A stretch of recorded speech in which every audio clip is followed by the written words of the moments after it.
Kenneth Reagan, O Poder de Pensar Corretamente. Capítulo 1. Pensar certo ou errado.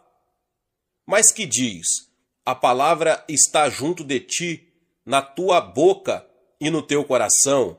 Esta é a palavra da fé que pregamos, a saber, se com a tua boca confessares ao Senhor Jesus e em teu coração creres que Deus o ressuscitou dos mortos, será salvo, visto que com o coração se crê para a justiça e com a boca se faz confissão para a salvação. Romanos 10, 8 ao 10. O que nós cremos é o resultado do nosso pensamento. Se pensarmos erroneamente, vamos crer de maneira errada. Se a nossa crença for errada, a confissão também o será, ou seja, o que dissermos estará errado. Tudo depende do nosso modo de pensar. Mas a palavra de Deus foi dada para endireitar os nossos pensamentos. Jesus disse em Marcos 11, 23, porque em verdade vos digo que qualquer que disser a este monte, ergue-te e lança-te no mar, e não duvidar em seu coração, mas crer que se fará aquilo que diz, tudo o que disser lhe será feito. Geralmente, conversamos bastante sobre o crer, mas não conversamos tanto sobre o falar. É claro que não seremos capazes de falar certo se não pensarmos certo. Nosso pensamento tem de estar em sintonia com a palavra de Deus, porque não poderemos crer além do que nos revela a sua palavra. Pessoas que se envolveram no passado em religiões metafísicas ou de ciências da mente costumam confundir esse ensinamento sobre pensar certo e errado com aquelas religiões, porque continuam achando que o homem é simplesmente um ser mental e físico. Mas o homem é mais do que isso, ele também é um ser espiritual. Os defensores da metafísica ensinam tanto sobre a mente que os participantes da Igreja do Evangelho Pleno ficam quase que receosos de dizer alguma palavra sobre a mente, embora a Bíblia tenha muito a dizer sobre ela. Por exemplo, a Bíblia diz: confie no Senhor de todo o teu coração e não te estribes no teu próprio entendimento.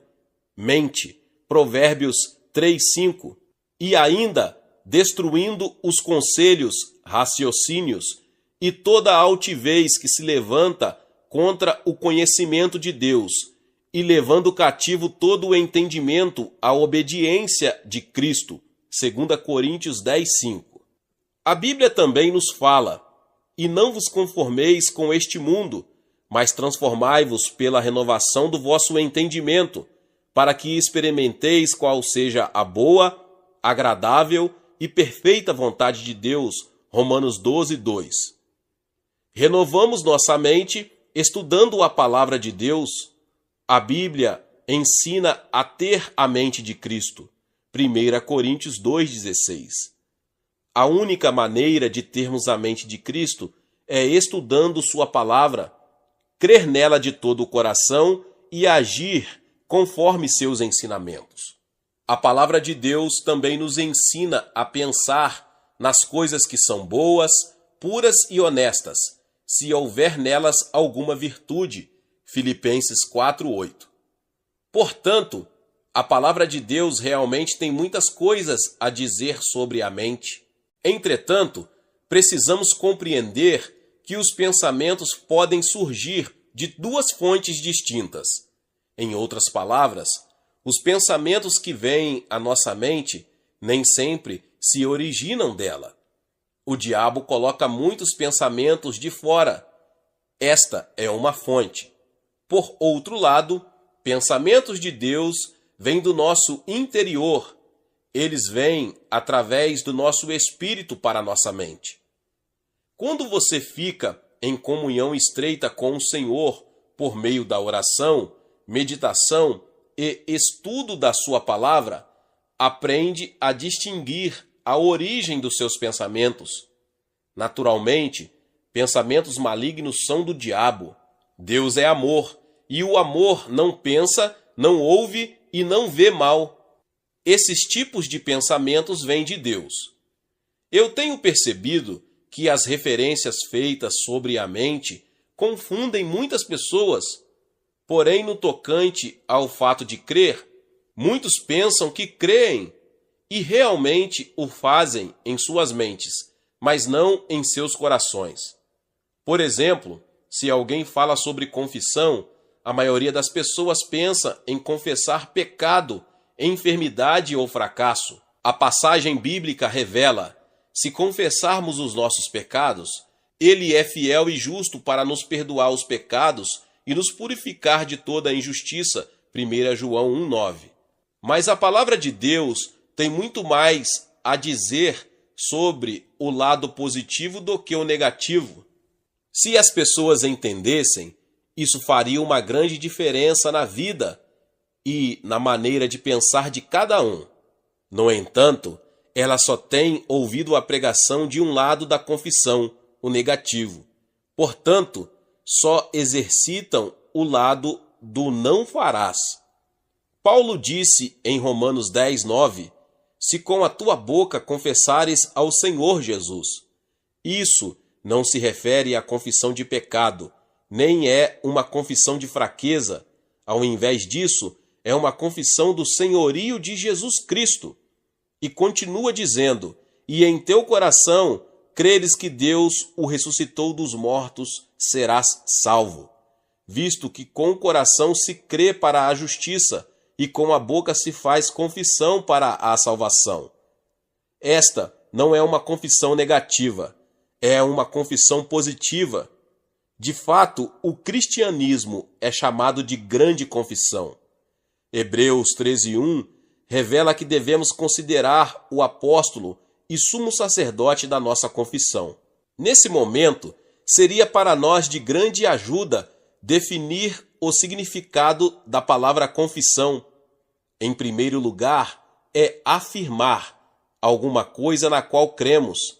Em segundo lugar, é testificar algo que conhecemos. Em terceiro lugar, é testemunhar uma verdade que abraçamos. É necessário que façamos como em Hebreus 4:14, retenhamos firmemente a nossa confissão. Também é preciso que haja uma confissão contínua da redenção que nos tirou do domínio de Satanás e do seu governo de condenação, medo ou doença. Temos de reter firmemente a nossa confissão, porque ela é a derrota de Satanás. Jesus derrotou o diabo há cerca de 2000 anos. Porém, o que ele fez legalmente por nós deve se tornar uma realidade em nossa vida. O lado experimental da redenção é vital. Nunca entenderemos completamente a palavra de Deus, enquanto não pudermos enxergar claramente os dois lados diferentes da nossa redenção, o lado legal e o lado experimental.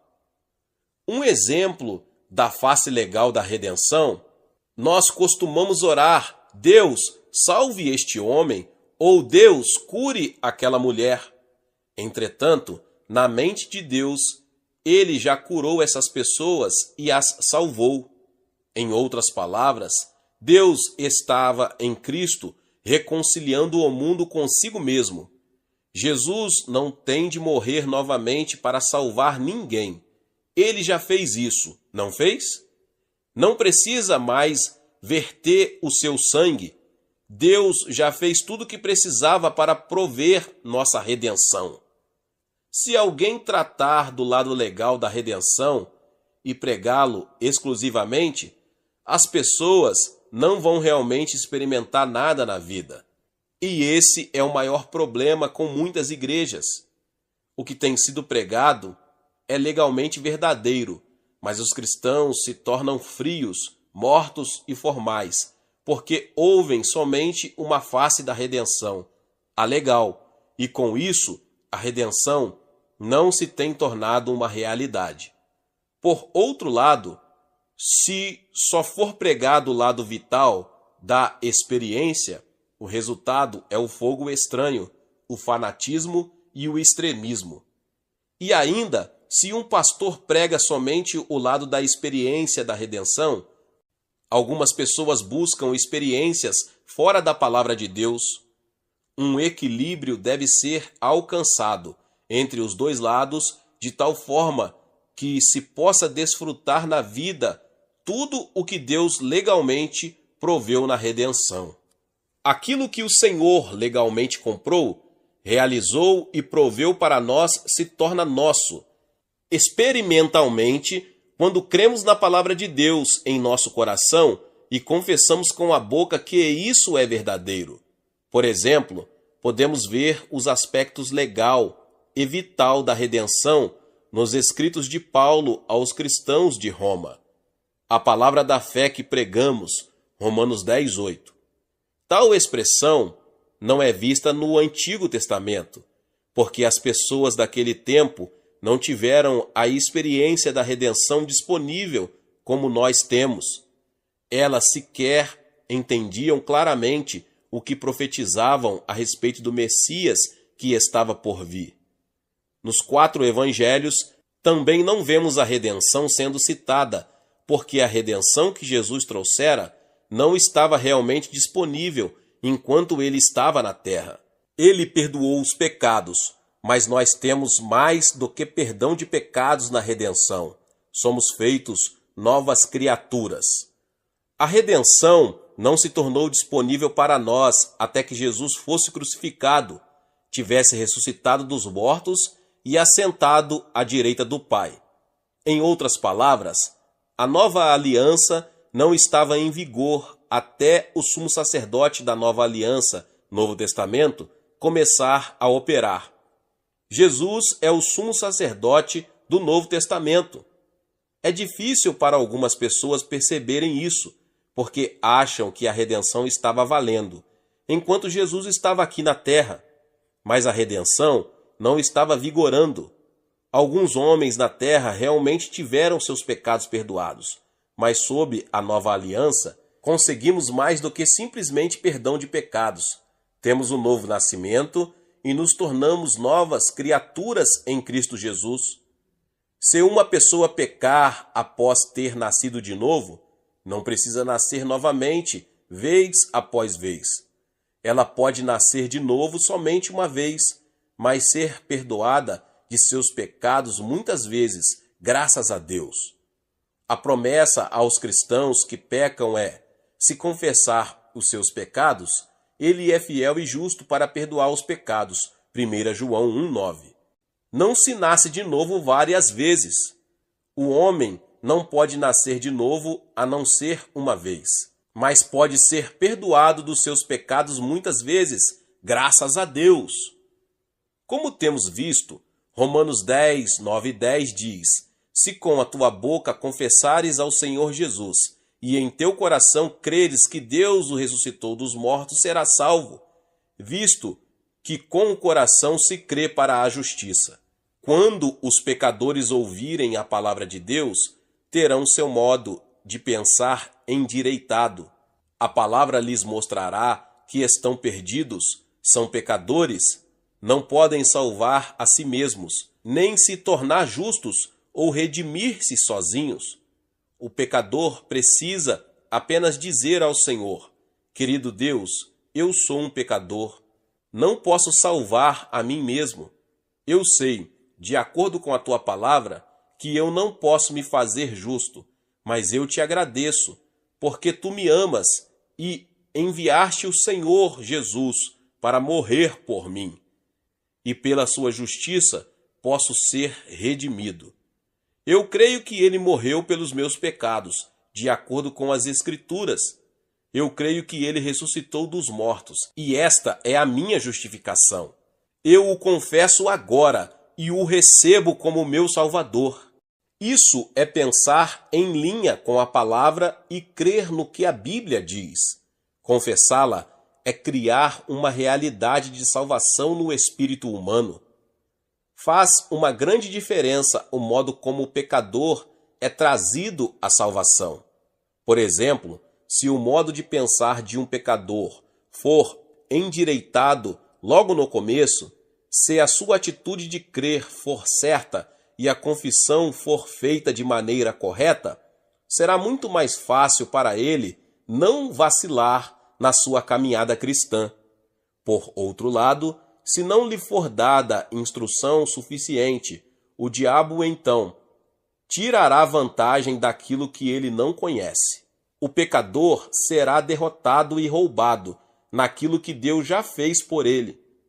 Porque, se não conhecer a palavra e não souber como reter firme a confissão de fé, o diabo irá camuflar a situação e tentará fazê-lo sentir que nem sequer é salvo. Quando o novo convertido cometer errinhos, o diabo dirá: bem, você fez isso, agora você pode desistir e ir embora. A mesma coisa acontece quando o assunto é cura. Lembre-se de que a confissão é a derrota de Satanás. Na verdade, o versículo em Hebreus 4,14 revela: visto que temos um grande sumo sacerdote, Jesus, Filho de Deus, que penetrou nos céus, retenhamos firmemente nossa confissão, ou seja, dizer a mesma coisa. O que isso significa? Temos um grande sumo sacerdote que foi para os céus, Jesus, o Filho de Deus. Ele está lá nos representando junto ao Pai.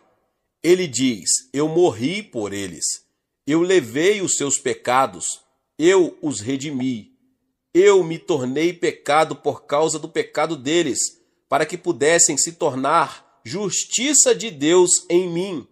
Eu tomei as suas enfermidades e levei sobre mim as suas doenças. Eu os livrei da autoridade das trevas. Eu os gerei, fazendo deles novas criaturas. Isso é o que ele está dizendo na sua palavra. A tradução grega desse versículo significa: retenhamos firmemente a declaração da mesma coisa. Essa é a nossa confissão.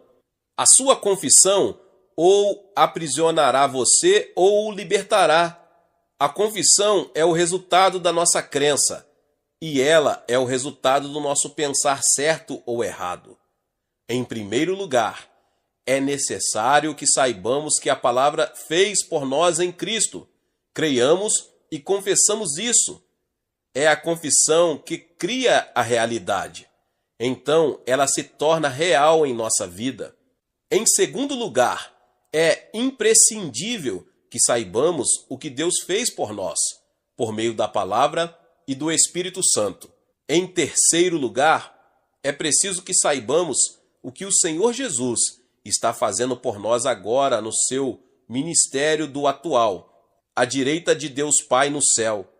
Em quarto lugar, primordial é que saibamos o que a palavra de Deus fará por nós através de nossos lábios, ou o que Deus pode fazer por meio de nós. Filipenses 2,13 diz: porque Deus é o que opera em vós, tanto o querer como o efetuar, segundo a sua boa vontade. Deus opera em nós. Ele opera por meio de nós, mas não nos deixa à parte. O Senhor deu à igreja a autoridade e a comissão para ir por todo o mundo e pregar o evangelho a toda criatura. O plano do Senhor é operar por meio de nós. O Espírito Santo é nosso ajudador. Entretanto, o Espírito Santo não faz a obra por nós. Esse é um outro ponto em que nossa maneira de pensar tem sido errada. Deixe o Espírito Santo fazê-la tem sido o clamor de muitos. O Espírito Santo não foi enviado para fazê-la. A palavra grega é traduzida como consolador. A versão revisada americana de João 14,18 diz: não o deixarei desamparado. Eu virei até você. Eu enviarei um outro ajudador, A palavra grega paracleto, que é traduzida por consolador, significa aquele chamado para ajudar. Não, Deus não enviou o Espírito Santo para que ele fizesse a obra. Ele o enviou para nos ajudar a concretizá-la. Na maior parte do tempo, o Espírito Santo é deixado para concluir tudo. Se o Espírito Santo fizer tudo, não haveria necessidade de enviar missionários. Nós oramos muitas vezes: Deus, convence este amigo dos seus pecados, traze convicção real para ele. Mas a convicção nunca virá sobre ele, a menos que alguém lhe dê a palavra de Deus. Sem ouvi-la, não será convencido. Paulo disse em Romanos 10, 13 e 14, porque todo aquele que invocar o nome do Senhor será salvo. Como, pois, invocarão aquele em quem não creram? E como crerão naquele de quem não ouviram? E como ouvirão, se não há quem pregue? A Bíblia diz que Deus ordenou que os homens fossem salvos através da pregação da palavra. Nós certamente cremos em sinais e maravilhas, mas sinais e maravilhas não salvam ninguém, simplesmente atraem a atenção das pessoas. Uma vez que eles acontecem, as pessoas podem saber como serem salvas. Se a nossa maneira de pensar não estiver certa, de acordo com essas diretrizes, a nossa crença estará errada. Então, a nossa conversa será errada e seremos confundidos e derrotados. Precisamos compreender o que a palavra de Deus pode fazer por intermédio dos nossos lábios, porque, como temos visto, o Espírito Santo foi enviado para nos ajudar. Na maior parte do tempo, simplesmente queremos ser abençoados na igreja. Por isso oramos: Senhor, traze as pessoas, ou Senhor, vai lá fora e salva as pessoas. Na verdade, essa é nossa responsabilidade. Temos o Espírito Santo para nos ajudar a fazer com que as pessoas venham à igreja, a conseguir com que sejam salvas e a realizar a obra de Deus. A menos que estejamos com vontade de fazer a obra, estaremos desperdiçando nosso tempo com longos períodos de oração para que o Espírito Santo faça a obra por nós. Em Dallas, uma mulher me pediu para orar por ela. Ela havia jejuado e orado por 3 dias e 3 noites, buscando a vontade de Deus para a sua vida. Eu lhe perguntei o que ela descobriu. Disse que Deus queria que ela visitasse as pessoas, distribuísse folhetos e fizesse o trabalho pessoal. Eu lhe disse que poderia ter poupado os seus 3 dias de jejum se ela tivesse me perguntado antes, porque isso é o que a palavra de Deus ensina e é o que Deus espera de todos os seus filhos. Certa vez, sugeri a um grupo de pessoas numa igreja que cada um preparasse uma lição da Bíblia sozinho. Então, se elas fossem, alguma vez, chamadas para falar em alguma assembleia, teriam mais material do que seriam capazes de usar e poderiam realmente ajudar a abençoar o grupo. Propus que os crentes lessem o Novo Testamento e, particularmente, as epístolas, porque elas estão cheias de expressões tais como em Cristo, nele e em quem. A expressão é usada ou inferida aproximadamente 134 vezes no Novo Testamento. Em todas as ocorrências está falando sobre o indivíduo, sobre o que ele tem ou o que ele pode ter em Cristo. Não é só o que você sabe pessoalmente sobre o Senhor Jesus que conta, mas é o que a palavra de Deus diz que você é em Cristo. Muitas vezes os cristãos vêm até mim e dizem: irmão Reagan, eu li tal e tal na Bíblia. Eu sei o que ela diz é verdade com relação aos cristãos. Sei que somos salvos e plenos do Espírito Santo, mas as promessas não nos parecem reais. Eu então lhes pergunto: vocês alguma vez agiram como se fossem reais? Já contaram para alguém que é assim? Já confessaram que é assim? Eles responderam: não. eu queria esperar e ter certeza primeiro. Levando à seguinte questão: por quê? Vocês acham que a Bíblia mentiu? A Bíblia diz que é assim. A Bíblia é uma mentira? Dessa vez, eles responderam: oh não, mas queremos que isso se transforme em realidade dentro de nós primeiro. Então falaremos. Mas a Bíblia diz: com a boca se faz confissão. Romanos 10:10. Uma promessa da palavra de Deus deve ser confessada antes mesmo de se tornar uma realidade. De acordo com a palavra, já é real. Mas para que ela se torne realidade em sua vida, você deve confessá-la como tal. Eu me lembro de uma mulher que tinha frequência à escola bíblica durante 3 anos.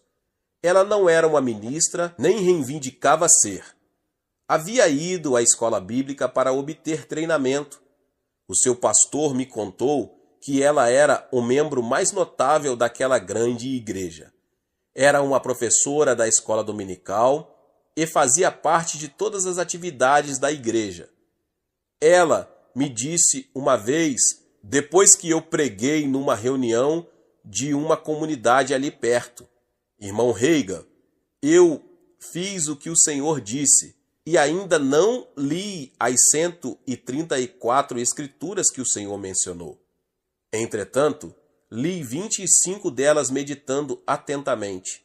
Eu fui salva, plena do Espírito Santo, e fiz o melhor que pude para o Senhor em todas as coisas por muitos anos. Mas o Senhor sabe, eu me sinto como se tivesse acabado de ser salva agora. O que está escrito é tão real que parece que só agora nasci de novo. Eu lhe disse que a verdade sobre esse assunto ela que era nascera de novo há muitos anos, mas nunca tinha andado na luz da sua experiência.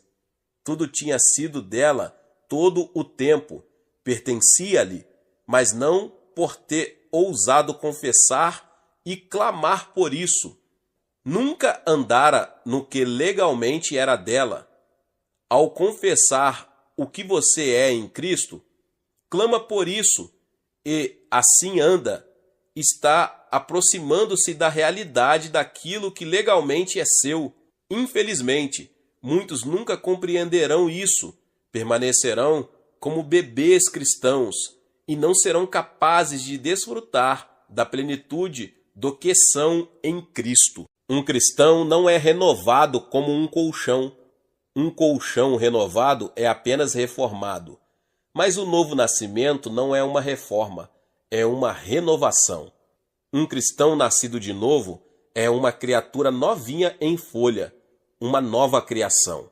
Em uma tradução de 2 Coríntios 5,17 está escrito: ele é uma nova espécie. Essa nova criatura é simplesmente algo que nunca existiu antes. Cristãos nascidos de novo não são apenas pecadores perdoados, não são pobres membros da igreja, fracos e vacilantes, que mal conseguem levar a vida. São novas criaturas em Cristo Jesus.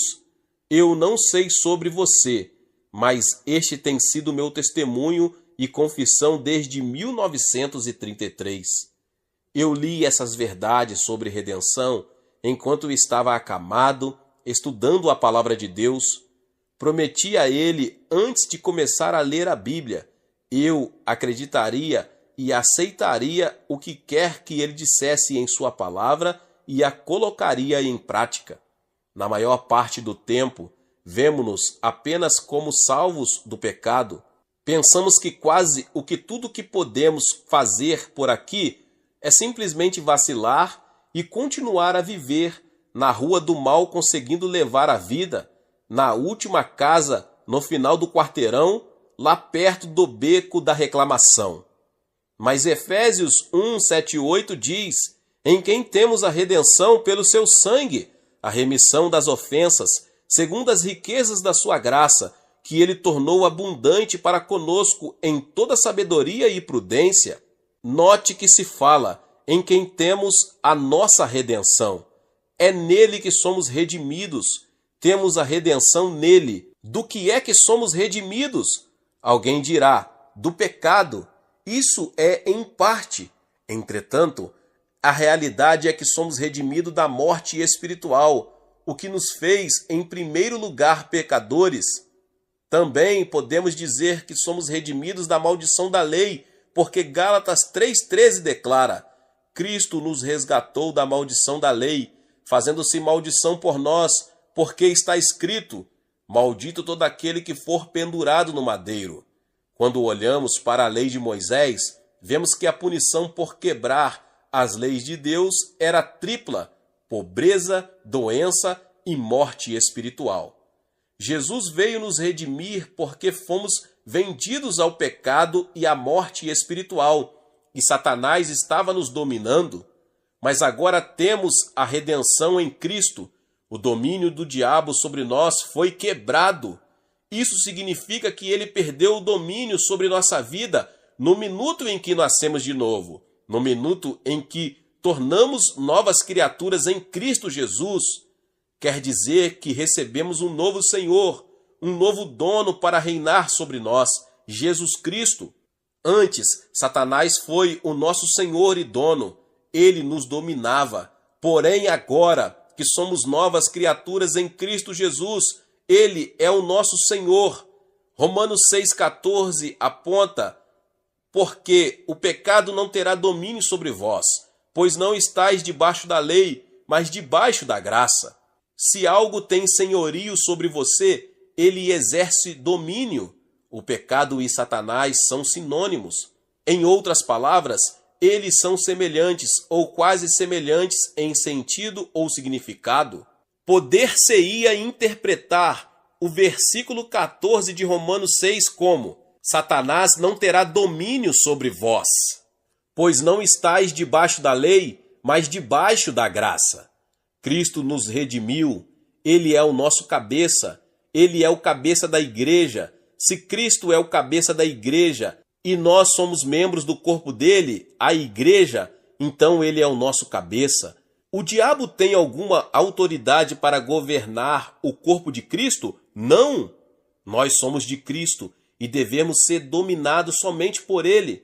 Satanás não nos pode governar, porque se ele nos governasse, estaria comandando o corpo de Cristo, que é a igreja. Mas sabemos que Jesus é o cabeça da igreja. Portanto, por não sermos mais dominados por Satanás, doenças e enfermidades não podem mais exercer senhorio sobre nós também. Antigos hábitos não podem nos governar mais. Por quê? Porque somos novas criaturas em Cristo Jesus. Precisamos crer nessa verdade. Então começaremos a falar sobre ela. A verdade tornar-se-á realidade em nosso espírito e seremos vencedores, vivendo uma vida vitoriosa em Cristo. Como está escrito em Apocalipse 12:11, eles venceram sobre ele pelo sangue do Cordeiro e pela palavra do seu testemunho. Pode-se sempre situar uma pessoa espiritualmente pelo que ela diz. A maioria dos cristãos citam as Escrituras sobre nossa redenção e ora para que elas se tornem reais para cada um, não entendendo que são nascidos de novo em Cristo. A palavra já é uma verdade na vida deles. Tudo o que tem a fazer é reivindicar essas promessas, alcançando-as e tomando posse, apropriando-se delas por si mesmos. Muitos perguntam: se é obtido tão facilmente, por que eu não tenho isso? Se você tivesse $10.000 no banco no seu nome, mas não soubesse, não trariam vantagem alguma, mesmo que fossem seus. E você seria um mentiroso se dissesse que não eram seus. O mesmo é verdade quanto às coisas espirituais. Se você não sabe que as coisas espirituais são suas, não lhe trarão benefício algum. Você tem que torná-las suas, não do ponto de vista legal, mas do ponto de vista experimental. Uma das passagens bíblicas favoritas que me ajudou a atravessar os anos está em Isaías 41:10. Não temas, porque eu sou contigo, não te assombres, porque eu sou o teu Deus. Eu te esforço e te ajudo e te sustento com a destra da minha justiça, isso foi escrito a Israel, mas é ainda verdade hoje para nós. Mesmo antes de fazer parte do Evangelho pleno, eu não chorava e pedia para Deus me ajudar. Eu abria a minha Bíblia em trechos como esse, Isaías 41:10, caía de joelhos diante dele e orava: querido Deus, eu estou tão feliz porque tu estás comigo, és o meu Deus, sempre me fortaleces e me sustentas com a destra da tua justiça, e eu não tenho que temer, porque me disseste para não me assombrar. Mesmo na hora mais negra, você pode sair por aí sorrindo. Muitas vezes dizemos: não tenha medo, dias melhores virão. Há expressões humanas de encorajamento, mas Deus diz: não temas, porque eu sou contigo. Gênesis 26:24. Essa é uma boa razão para não ter medo. Deus nos oferece saúde e libertação divinas. Pode alguém com quem ele está ainda sentir medo? Não. Se souber quem é Deus, não temerá.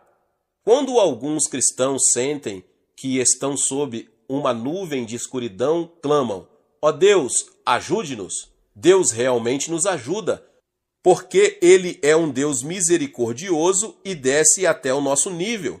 Mas é muito melhor subir ao nível dele para alcançarmos as nossas bênçãos. Podemos alimentar nossa nuvem escura com pensamentos errados, confissões erradas e crença errada. Ou podemos tirar a nuvem escura com pensamentos certos, confissão certa e crença certa, baseada na palavra de Deus. Deveria-nos tornar pessoas com mentes orientadas por Deus. E a única maneira de sermos assim é pensar os pensamentos de Deus segundo Ele. Em outras palavras, pense no que o Senhor diz na sua palavra e confesse que é verdade. Crer certo ou errado. Crer com o seu coração, seja para a salvação, batismo do Espírito Santo, cura ou uma resposta de oração, é uma única maneira de você poder receber qualquer coisa de Deus que não seja através de uma manifestação dos dons do Espírito Santo. Mas você deve entender que esses dons operam somente quando há vontade do Espírito e não de acordo com nossa vontade ou desejo. 1 Coríntios 12:11.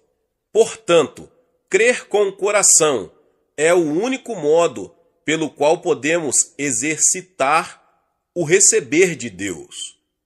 Em Apocalipse 3:11, Jesus apareceu a João e lhe deu a mensagem para as igrejas na Ásia Menor: guarda o que tens.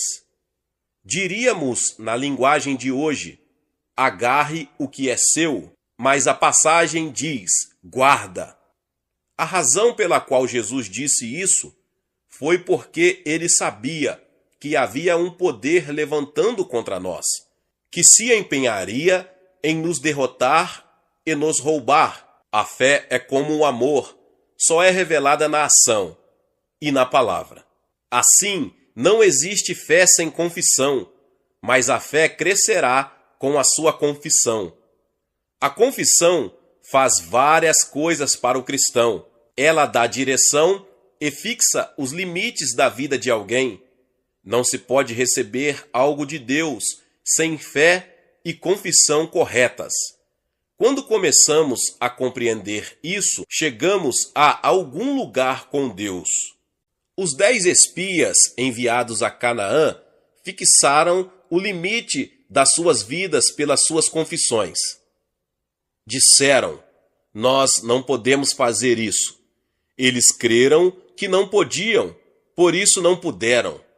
Israel aceitou o relatório da maioria, que em seguida passou a vagar no deserto por mais de 40 anos, uma geração inteira, em meio à vida selvagem. Mas Josué e Calebe tinham um relatório diferente. Eles creram que podiam conquistar a terra prometida. Eles disseram: subamos animosamente e possuamo-la em herança, porque certamente prevaleceremos contra ela. Números 13:30. Aquela afirmativa fixou o limite da vida deles. Só eles viveram o suficiente para entrar em Canaã. Alguns pensam que Deus gosta mais de certas pessoas do que de outras. Isso não é verdade. Deus não tem bichos de estimação ou filhos favoritos.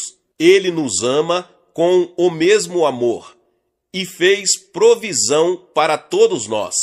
Deus não amou mais Josué e Calebe do que os outros filhos de Israel, porque ele estava desejoso de fazer para o restante aquilo que fez por Josué e Calebe. Todos poderiam ter ido para a terra de Canaã, mas fixaram o limite da própria vida deles com a crença errada, que resultou numa confissão errada. Paulo usou Israel como exemplo ao nos exortar a tomarmos cuidado para que não aconteçam falhas por causa da nossa incredulidade. Hebreus 3:12. Naturalmente, ele estava se referindo às promessas de Deus. Paulo disse que os filhos de Israel deixaram de entrar na terra prometida por causa da incredulidade. A crença deles estava errada. Uma das palavras gregas traduzidas por incredulidade pode também significar incapacidade de ser persuadido. Os filhos de Israel não puderam entrar na terra prometida por não conseguirem ser persuadidos a agir de acordo com a palavra de Deus. Há dois tipos de incredulidade. Número 1. Existem pessoas que duvidam da palavra de Deus por não a conhecerem. Essa é uma incredulidade baseada na falta de conhecimento da palavra de Deus, porque a fé vem pelo ouvir e ouvir pela palavra de Deus. Se não ouvem e não conhecem a palavra de Deus, não podem ter fé. Esse tipo de incredulidade se deve ao fato de as pessoas nunca terem ouvido a palavra. É por isso que muitas, completamente salvas, não creem em cura divina. Elas nunca ouviram o que a palavra ensina sobre cura. Alguns podem dizer, mas elas podem ler a Bíblia por si mesmas. Sim, podem, mas são como você e eu já fomos um dia, ensinados de um modo diferente. Estive associado a um grupo que não acreditava em cura. Desde a infância, fui ensinado que várias coisas, dentre elas a cura, não eram para nós hoje. Quando li, o assunto não ficou registrado no meu espírito, pois minha mente estava fechada para a cura divina, milagres e manifestações dessa natureza. Por isso é que se deve ter a mente aberta para a palavra de Deus. A cura para a incredulidade é estudar a palavra de Deus. Se você mesmo estudá-la, obterá conhecimento daquilo que é seu nele. Em segundo lugar, um outro tipo é falhar em ser persuadido. Os filhos de Israel sabiam que tinham de conquistar a terra prometida, porque Deus lhes dissera que ele lhes tinha dado ela, mas eles não conseguiram ser persuadidos a agir de acordo com a sua palavra. Há muitos crentes que são informados sobre a palavra de Deus, mas não conseguem ser persuadidos a agir de acordo com ela. Isso é incredulidade. A cura para esse tipo particular de incredulidade é a obediência. Você já percebeu que a maioria dos crentes são sinceros, determinados e honestos, contudo são fracos? Pode parecer uma contradição, mas não é. A razão dos cristãos serem fracos é que nunca ousaram confessar o que eles são em Cristo. Você pode saber quem você é em Cristo e o que tem em Cristo. Os filhos de Israel sabiam o que Deus dissera que pertencia a eles. Eu vou lhes dar a terra. Tudo o mais que Deus tinha lhe falado aconteceu. Eles viram a fidelidade do Senhor em todas as outras coisas que eles lhe havia prometido, mas não conseguiram ser persuadidos a agir na sua palavra no assunto de tomar posse da terra. Similarmente, a maioria dos cristãos hoje não está andando na luz que realmente possuem no tocante à palavra de Deus. A maior parte deles está orando: Senhor, dê-me isso ou faça aquilo por mim. Mas Deus não vai fazer nada por eles, a menos que comecem a agir de acordo com o que sabem. Quando agirem sobre a palavra, obterão a resposta. Quando eu estava extremamente adoentado e acamado durante minha adolescência, minha família pensou que eu ia perder a cabeça, porque eu lia muito a Bíblia. Até fizeram um dos meus médicos, Dr. Robertson, dizer-me que eu não deveria ler tanto, pois ficaria louco. Como ajudaria se as pessoas pudessem perder as suas mentes naturais e ganhar mentes espirituais? Mas eu sabia que estava conseguindo a minha saúde e minha força por meio do estudo da palavra de Deus. Por isso, simplesmente continuei a ler e a estudar. Percebi que a Bíblia contém tanto o Antigo como o Novo Testamento. E vi que o Novo Testamento dava instruções à igreja. Por esse motivo, passei a maior parte do meu tempo lendo o Novo Testamento, especialmente as epístolas. Extraio a maioria da minha pregação das epístolas, pois elas me dizem quem eu sou e o que tenho em Cristo. Essa é a confissão que gosto de manter, pois é vitoriosa e derrota o diabo sempre. Muitos pastores, evangelistas e membros leigos passam o tempo em algum outro lugar. E isso transparece no decorrer do tempo, porque eles nunca têm um sinal de vitória na vida. Conheci um ministro que nunca pregou sobre nada, a não ser profecia. Ele estava sempre pregando sobre o lado negro dela. Por fim, o seu povo ficou cansado de ouvi-lo sobre isso o tempo todo e passou a frequentar outro lugar. Esse pastor sofreu muito fisicamente antes de morrer. A profecia pode ser pregada de forma a se tornar uma bênção, mas pode ser pregada de maneira a se constituir uma maldição. É o mesmo quando se prega sobre os demônios. Uma pessoa pode demonstrar a autoridade que os cristãos têm sobre eles, e tanto ele quanto o povo será abençoado. Por outro lado, o povo pode ficar terrivelmente assustado, ouvindo pregações errôneas sobre demônios. Louvado seja Deus, pois os cristãos não têm de tremer diante deles, nem temê-los. Se vivermos nas epístolas, viveremos em vitória. Paulo listou um número de coisas que iríamos enfrentar na nossa caminhada cristã, mas resumiu-as dizendo: em todas essas coisas somos mais que vencedores por aquele que nos amou. Romanos 8:37. Note que Paulo disse que temos vitória de sobra, porque somos mais que vencedores. Quando falo sobre a mente, isso assusta algumas congregações. Imediatamente pensam na ciência cristã. Não obstante, na realidade, a Bíblia fala muito sobre a mente. Isaías 26:3 diz: tu conservarás em paz aquele cuja mente está firme em ti. A palavra de Deus nos exorta a termos a mente de Cristo.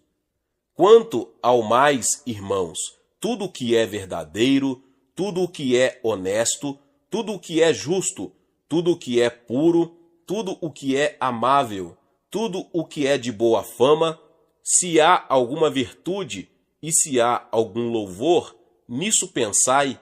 Filipenses 4:8.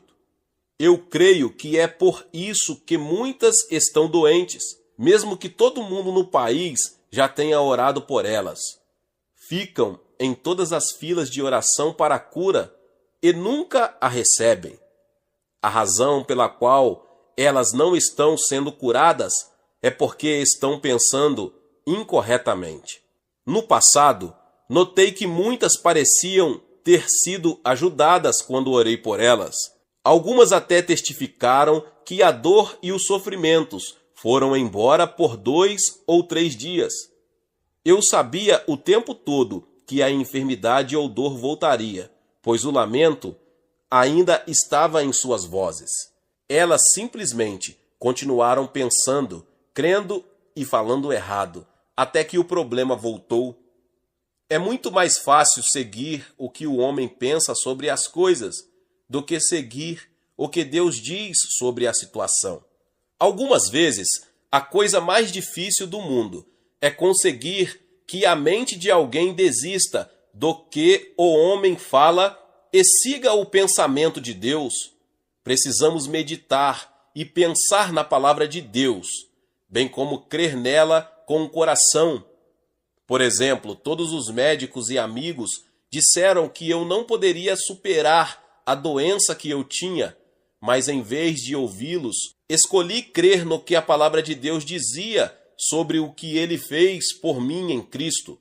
Sim, teria sido mais fácil ouvir os meus amigos, os médicos, e o que os meus sentidos estavam me contando, mas escolhi firmar-me na palavra de Deus, e hoje estou bem e saudável por causa disso. A razão pela qual a fé é tão aprisionada pelos cristãos é porque simplesmente não ousam crer e confessar o que Deus diz sobre eles. Será porque nunca leram a palavra de Deus para descobrirem quem são?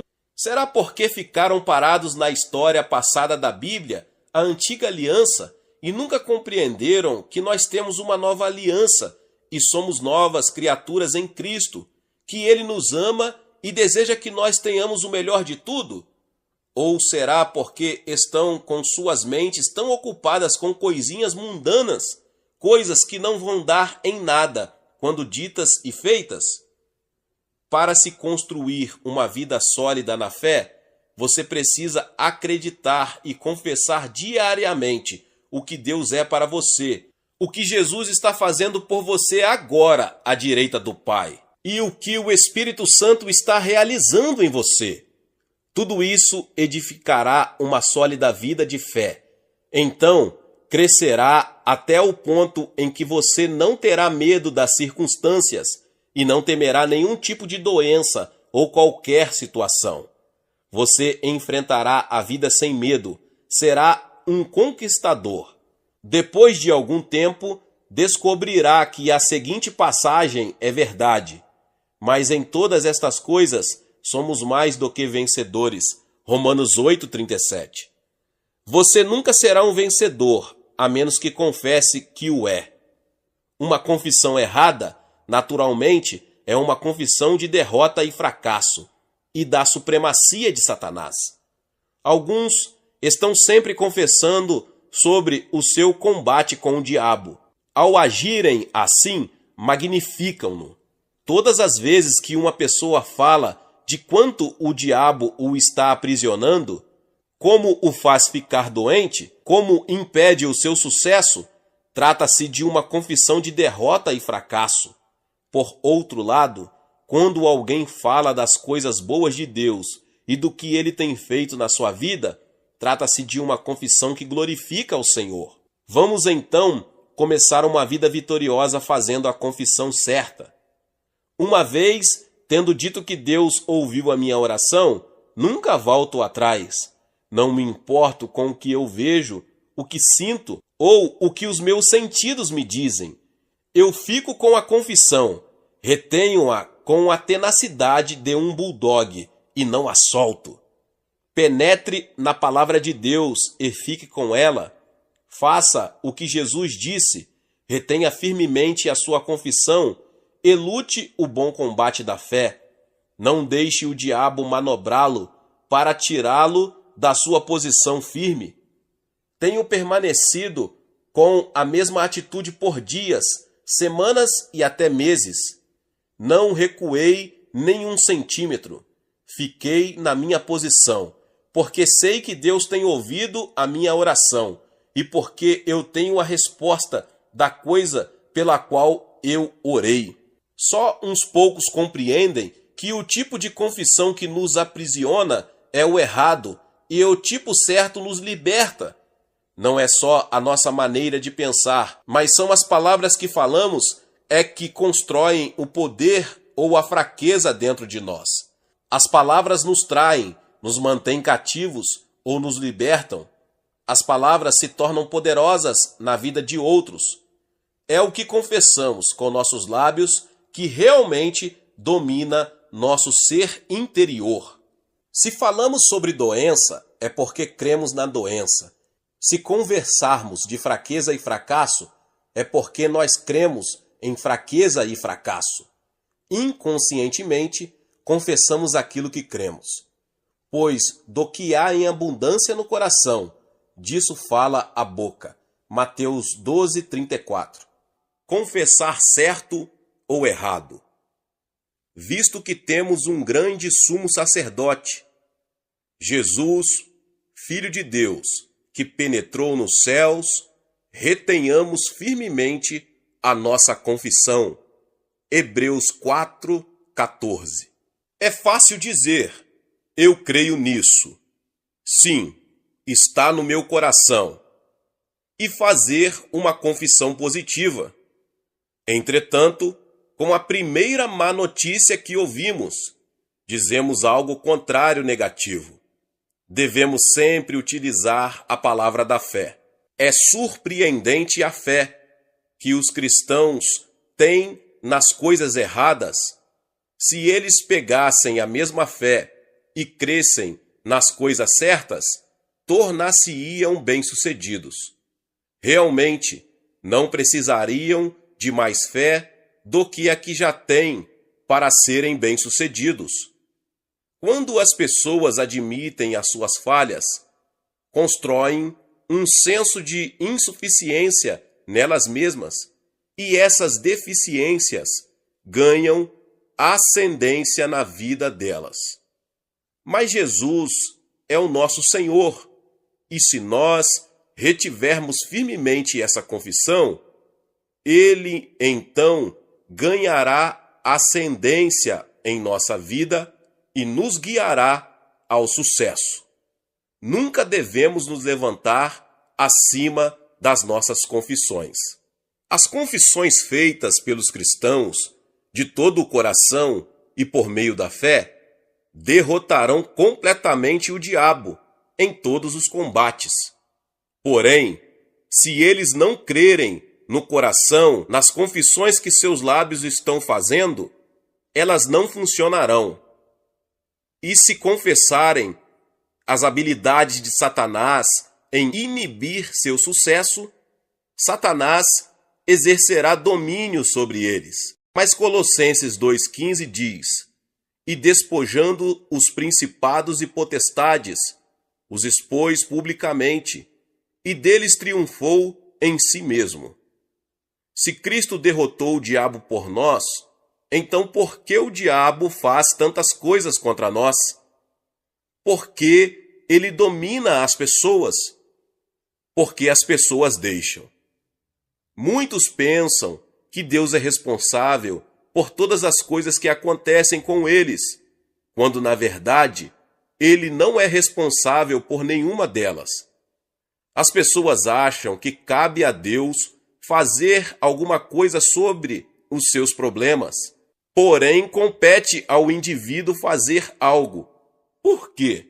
Porque depois da ascensão de Cristo, a obra que ele fez em levar adiante o grande plano da redenção foi entregue à igreja e cabe aos cristãos possuir a terra. No princípio, criou Deus os céus e a terra, e depois que ele fez tudo, entregou a Adão. Disse a Adão que estava lhe dando domínio sobre toda a obra de suas mãos. Adão podia fazer o que quisesse com a criação. Infelizmente, Adão cometeu alta traição e vendeu seu domínio ao diabo. Ao longo dos anos, a humanidade tem sido mistificada por esse ato. As pessoas se perguntam: Deus sabia o que ia acontecer. Por que Deus deixou o diabo pegar o controle do mundo? Muitas delas dizem tais coisas porque não conhecem a Bíblia. As Escrituras dizem claramente que Deus criou os céus e a terra, Gênesis 1:1, e deu o domínio de todas as obras de suas mãos à humanidade, Gênesis 1:28, Salmo 8:6. Depois de nos dar o domínio sobre todas as coisas, não era mais o responsável. O homem passou a ser, então, o responsável. Você já percebeu que cada um dos autores do Novo Testamento nos disse para fazer algo com o diabo? Por isso, os cristãos deveriam viver nas epístolas, as cartas escritas para a igreja. Pedro disse: o diabo, vosso adversário, anda em derredor, bramando como leão, buscando a quem possa tragar. 1 Pedro 5:8. Eu tenho ouvido crentes dizerem coisas como: o diabo está atrás de mim. Ore por mim, para ele não me alcançar. Orações como essas não fazem bem algum. Você também poderia dizer: brilha, brilha, estrelinha. Mas Pedro não parou no aviso de que o diabo anda em derredor bramando como leão, buscando a quem possa tragar. No versículo seguinte, o versículo 9, continuou dizendo para fazermos algo sobre isso, ao qual resistir firmes na fé. Somos nós que devemos fazer algo com o diabo. Devemos dizer a ele: a palavra diz que Jesus derrotou você. Você é um inimigo derrotado, diabo. O Novo Testamento, a nova aliança que Deus estabeleceu com o homem pelo sangue de Cristo, diz que você não tem autoridade sobre mim, pois Jesus se tornou a garantia de um melhor testamento, uma aliança. Hebreus 7:22.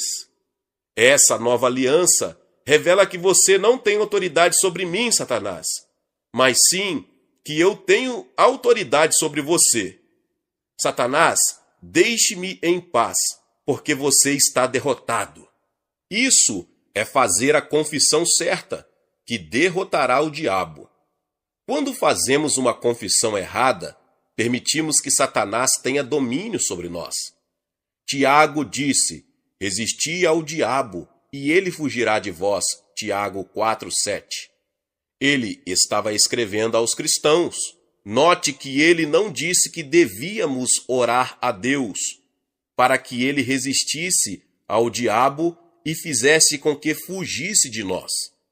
Ele não disse para telefonar para o pastor e fazê-lo orar para que o diabo fosse embora. Não.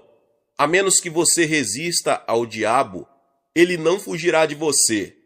Eu posso resistir a ele e então fugirá de mim, mas não posso resistir a ele por você.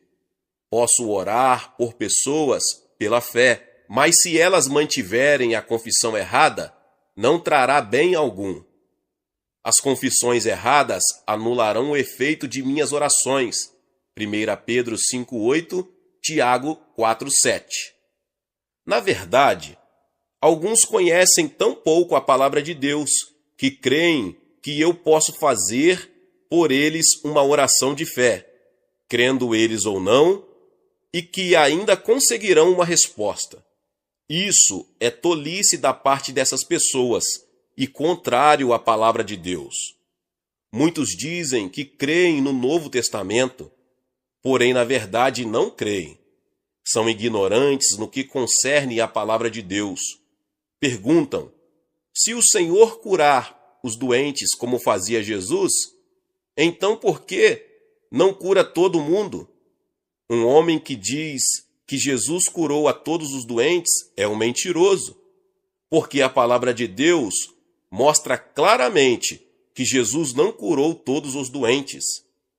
A incredulidade das pessoas impediu que Jesus fizesse muitas obras maravilhosas. Por exemplo, em Marcos 6, 5 e 6, lemos sobre Nazaré, a cidade natal de Jesus. E não podia fazer ali obras maravilhosas, somente curou alguns poucos enfermos, impondo-lhes as mãos, e estava admirado na incredulidade deles, e percorreu as aldeias vizinhas ensinando. Jesus não podia fazer obras maravilhosas em Nazaré, não que ele não quisesse fazer. Ele não podia. Por que não podia? A Bíblia declara que foi por causa da incredulidade das pessoas. Lemos na Bíblia que todas as pessoas presentes em uma certa ocasião foram curadas. Algumas vezes eu tive todos curados nos meus cultos. Em outras, só uns poucos. A diferença está na fé ou incredulidade do indivíduo.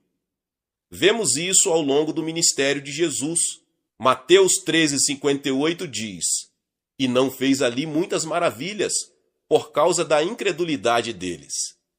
Se a incredulidade impediu Cristo de operar enquanto ele estava aqui na terra, ministrando sem medida pelo poder do Espírito Santo, João 3:34, e se Jesus hoje está operando por meio de seu corpo, pela igreja e através do poder do Espírito Santo em nós, a incredulidade o impedirá de operar por meio de nós. Quando Cristo ressuscitou dos mortos, com toda a autoridade do céu e da terra, ele delegou a autoridade na terra à igreja, aos crentes. Compete a nós fazer algumas coisas com o que Deus nos deu. Não compete a Deus, cabe a nós crermos e agirmos com base no que cremos. Paulo escreveu à igreja em Éfeso: Não deis lugar ao diabo, Efésios 4:27. O que quer dizer isso? Quer dizer que nós não devemos dar ao diabo qualquer lugar em nós, porque ele não poderá nos dominar em nada, a menos que deixemos. Quando resistimos ao diabo e fazemos a confissão certa, podemos manter domínio sobre ele. Mas se a confissão não estiver em linha com a palavra, ela glorificará o diabo, enchendo o nosso coração com o espírito de medo e fraqueza. Nós nos levantaremos acima de toda a influência satânica ao declararmos: maior é o que está em vós do que o que está no mundo. 1 João 4:4. Maior é Cristo que está em nós do que qualquer força preparada contra nós. Nossa confissão é o campo de batalha onde lutamos, e é aqui onde determinamos se venceremos ou falharemos. Por outro lado, quando confessamos dúvidas e medos, negamos a graça e a habilidade de Deus. Cristãos nunca deveriam estar com dúvidas e medos, porque tais sentimentos são narcóticos do diabo. O Novo Testamento diz: Porque Deus não nos deu o espírito de temor, mas de fortaleza e de amor e de moderação. 2 Timóteo 1:7. Ele nos deu o espírito de fortaleza, amor e moderação. Louvado seja Deus! Somos da família de Deus e seus filhos, já que a fé, o amor e o poder nos pertencem. Não devemos confessar dúvidas e medos. Em vez disso, precisamos confessar o que a palavra de Deus diz. A fé crescerá mais forte à medida que mantivermos essa confissão.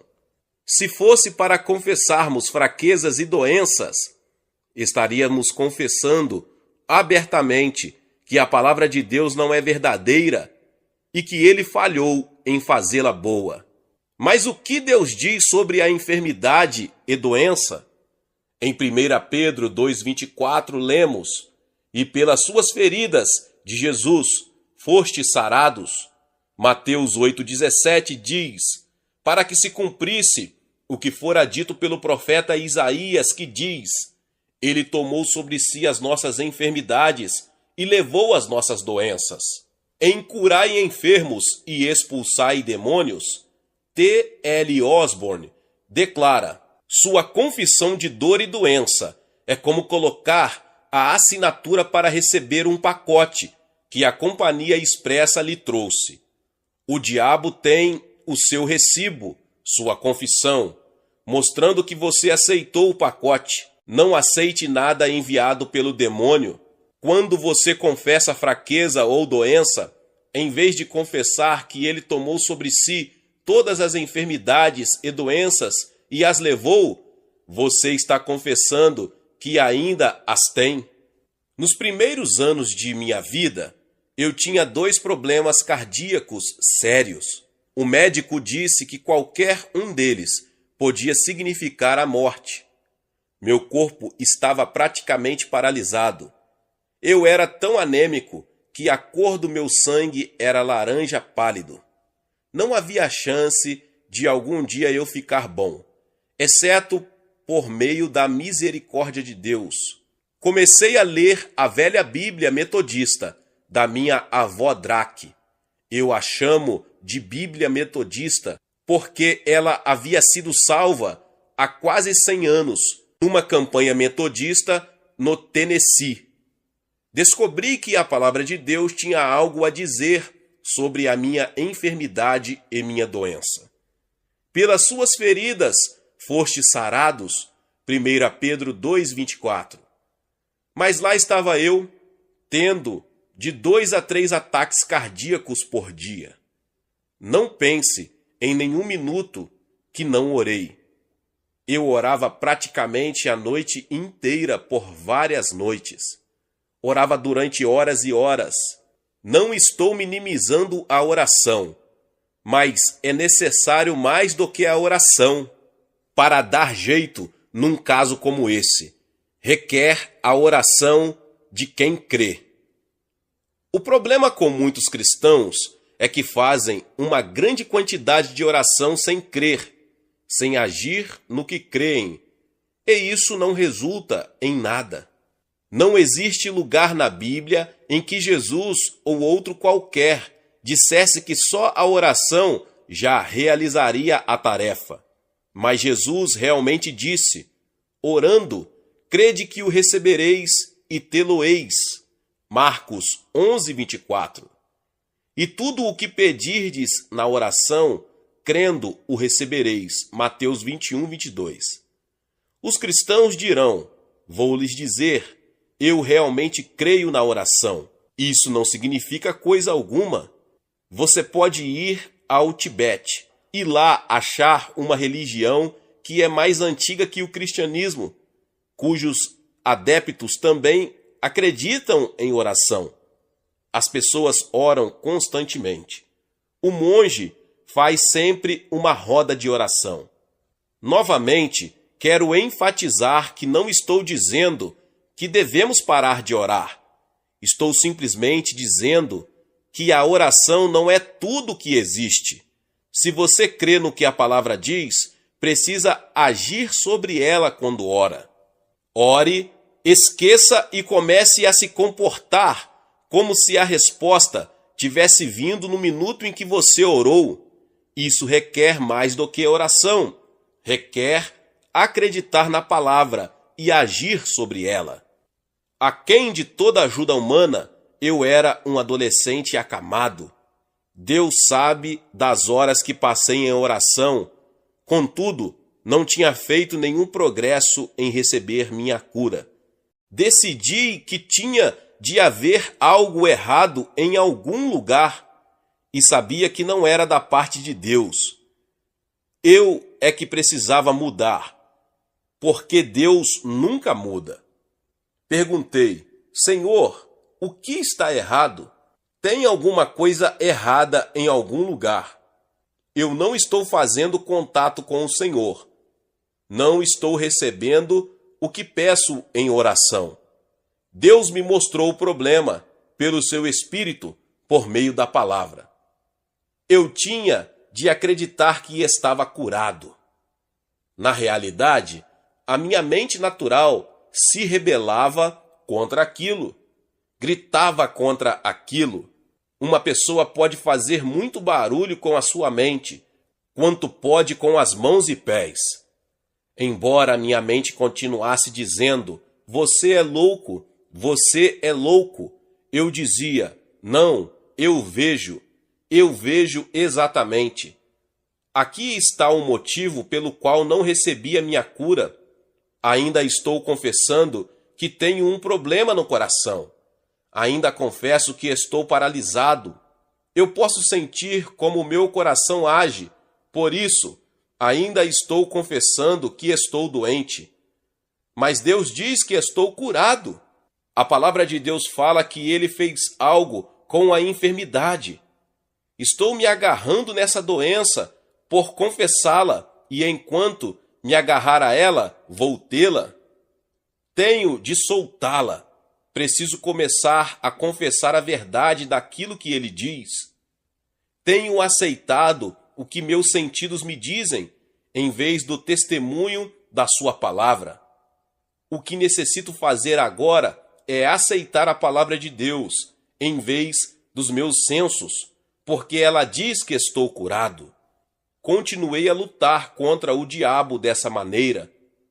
Amigos, não pensem que não haverá luta quando se faz uma confissão certa.